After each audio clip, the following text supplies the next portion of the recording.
PRASNAWALI, page number 32. Question number 1. বিক্ৰিয়া এটাত 5.3 গ্ৰাম sodium carbonate 6 গ্ৰাম ethanoic এসিডৰ সৈতে বিক্ৰিয়া কৰিছিল। উৎপাদিত দ্ৰব্যবোৰ আছিল 2.2 গ্ৰাম কাৰ্বন ডাই অক্সাইড, 0.9 গ্ৰাম পানী আৰু 8.2 গ্ৰাম সোডিয়াম ইথানয়েট। দেখুৱা যে ফলাফলবোৰ ভৰৰ নিত্যতা সূত্ৰ অনুযায়ী হৈছে। ইয়াত শব্দ সমীকৰণটো হৈছে sodium carbonate plus ethanoic acid আৰু উৎপাদিত দ্ৰব্যবোৰ হৈছে সোডিয়াম ইথানয়েট প্লাস কাৰ্বন ডাই অক্সাইড প্লাস পানী। এনসাৰত আমি এনে ধৰণে লিখিব লাগিব, বিক্ৰিয়কৰ ভৰ ইকুৱেল টু সোডিয়াম কাৰ্বনেটৰ ভৰ plus ethanoic acid equal 5.3 gram plus 6 gram equal to 11.3 গ্ৰাম। উৎপাদিত দ্ৰব্যৰ ভৰ ইকুৱেল টু কাৰ্বন ডাই অক্সাইডৰ ভৰ প্লাস পানীৰ ভৰ প্লাস সোডিয়াম ইথানয়েটৰ ভৰ is equal to 2.2 gram plus 0.9 gram plus 8.2 gram equal to 11.3 গ্ৰাম। এতিয়া দেখা গ'ল যে বিক্ৰিয়কৰ ভৰ আৰু উৎপাদিত দ্ৰব্যৰ ভৰ একে। ইয়াত ভৰৰ কোনো সৃষ্টি বা বিনাশ হোৱা নাই, সেয়েহে ইয়াকে প্ৰমাণ কৰে যে ফলাফলবোৰ ভৰৰ নিত্যতা সূত্ৰ অনুযায়ী হৈছে। Question number 2. হাইড্ৰজেন আৰু অক্সিজেন 1:8 ভৰৰ অনুপাতত লগ লাগি পানী উৎপন্ন কৰে। 3 গ্ৰাম হাইড্ৰজেনৰ সৈতে সম্পূৰ্ণকৈ বিক্ৰিয়া কৰিবলৈ কিমান ভৰৰ অক্সিজেনৰ প্ৰয়োজন হ'ব? এনসাৰ, ইয়াত হাইড্ৰজেন আৰু অক্সিজেনে 1:8 ভৰৰ অনুপাতত লগ লাগি পানী উৎপন্ন কৰে, অৰ্থাৎ পানী উৎপন্ন কৰিবলৈ x গ্ৰাম হাইড্ৰজেনৰ বাবে আৱশ্যকীয় অক্সিজেনৰ পৰিমাণ 8 × x গ্ৰাম। এতেকে পানী গঠনৰ বাবে 3 গ্ৰাম হাইড্ৰজেনৰ বাবে আৱশ্যকীয় অক্সিজেনৰ পৰিমাণ হ'ল 3 × 8 is equal to 24.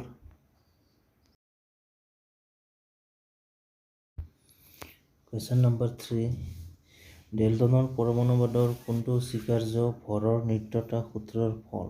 এনসাৰ, পৰমাণুবোৰ অবিভাজ্য কণা যাক ৰাসায়নিক বিক্ৰিয়া এটাত সৃষ্টি বা বিনাশ কৰিব নোৱাৰে। Question number 4. ডেল্টনৰ পৰমাণুবাদৰ কোনটো স্বীকাৰ্যই স্থিৰানুপাত সূত্ৰটো ব্যাখ্যা কৰিব পাৰে? এনসাৰ, নিৰ্দিষ্ট যৌগ এটাত পৰমাণুবোৰৰ আপেক্ষিক সংখ্যা আৰু প্ৰকাৰ স্থিৰ থাকে। এতিয়া প্ৰশ্নাৱলী পেজ নম্বৰ 35। ফাৰ্ষ্ট কুৱেশ্যনটো হৈছে পাৰমাণৱিক ভৰ এককৰ সংজ্ঞা দিয়া। এনসাৰ, পাৰমাণৱিক ভৰ একক C12ৰ এটা পৰমাণুৰ ভৰৰ ঠিক 12/1 অংশৰ সমান ভৰেই এক পাৰমাণৱিক ভৰ একক। Question number 2. খালী চকুৰে পৰমাণু এটা দেখা সম্ভৱ নহয় কিয়? এনসাৰ, পৰমাণুৰ আকাৰ অতি ক্ষুদ্ৰ। কিছুমান মৌলৰ পৰমাণুৱে স্বতন্ত্ৰভাৱে প্ৰকৃতিত নাথাকে। ইয়াৰ উপৰি পৰমাণুৰ ব্যাসাৰ্ধ তেনেই নগণ্য।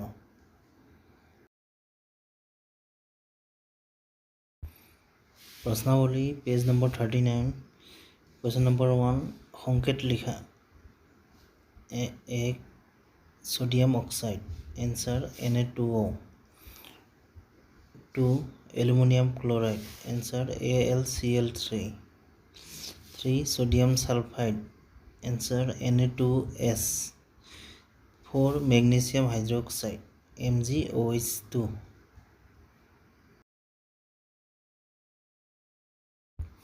Question number 2.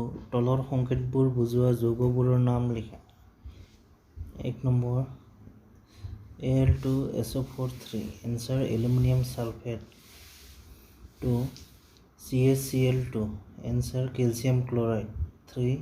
K2SO4। Answer, potassium sulphate. 4. KNO3। Answer, potassium nitrate. 5. CaCO3। Answer, calcium carbonate.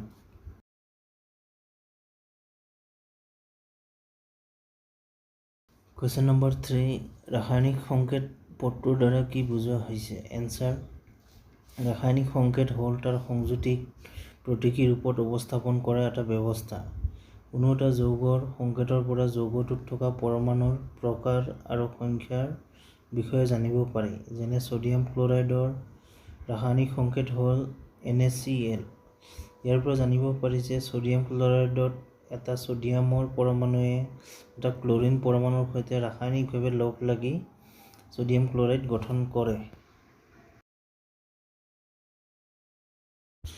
Question number 4.1, H2S অণু আৰু 2 ফসফেট আয়নত কেইটা পৰমাণু আছে? এনসাৰ 1, H2S অণুত 3টা পৰমাণু আছে আৰু ফসফেট আয়নত 5টা পৰমাণু আছে। প্ৰশ্নাৱলী পেজ নম্বৰ 40।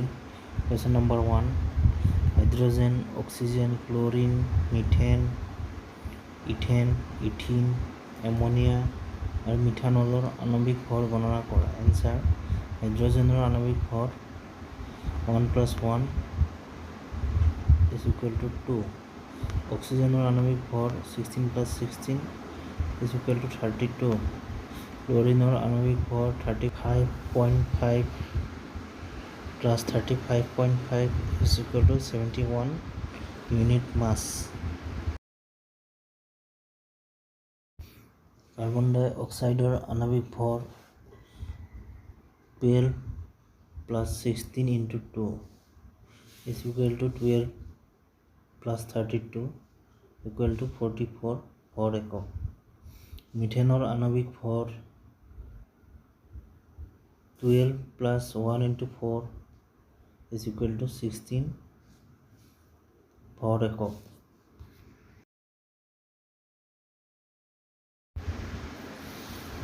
ইথেনৰ আণৱিক ভৰ 2 × 12 + 1 × 6 = 30। ইথিনৰ আণৱিক ভৰ 2 × 12 + 1 × 4 = 28। এমোনিয়াৰ আণৱিক ভৰ 14 + 1 × 3 = 17। মিথানলৰ আণৱিক ভৰ 12 + 1 × 3 + 16 + 1 = 12 + 3 + 17 = 32 ইউনিট মাছ। Question number 2, zinc oxide, sodium oxide আৰু পটাছিয়াম কাৰ্বনেটৰ সংকেত গোট ভৰ গণনা কৰা। দিয়া আছে জিংকৰ ভৰ, সোডিয়ামৰ ভৰ, পটাছিয়ামৰ ভৰ, কাৰ্বনৰ ভৰ আৰু অক্সিজেনৰ ভৰ। এনসাৰ, জিংকৰ সংকেত গোট ভৰ হ'ল 65 + 16 = 81 ইউনিট মাছ।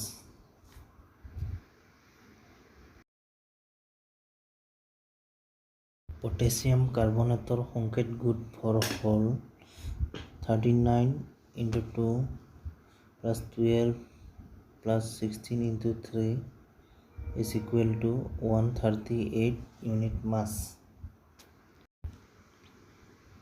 প্ৰশ্নাৱলী page number 42। Question number 1, 1 mole carbon পৰমাণুৰ ভৰ 12 গ্ৰাম হ'লে এটা কাৰ্বন পৰমাণুৰ ভৰ গ্ৰামত কিমান হ'ব? Question 2, 100 গ্ৰাম সোডিয়াম বা 100 গ্ৰাম আইৰণৰ কোনটোত পৰমাণুৰ সংখ্যা বেছি থাকিব? দিয়া আছে সোডিয়ামৰ পাৰমাণৱিক ভৰ 23 U আৰু আইৰণৰ পাৰমাণৱিক ভৰ 56 ইউনিট মাছ।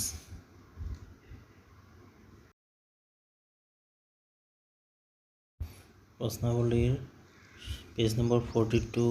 Question number 1, answer, 1 mole carbon পৰমাণু = 6.022 × 10⁻23 টা পৰমাণু এইটো হৈছে এভোগাড্ৰো নাম্বাৰ এতিয়া কাৰ্বনৰ 6.022 into 10 to the power 23 সংখ্যক পৰমাণুৰ ভৰ সমান 12 গ্ৰাম এতিয়া কাৰ্বনৰ এটা পৰমাণুৰ ভৰ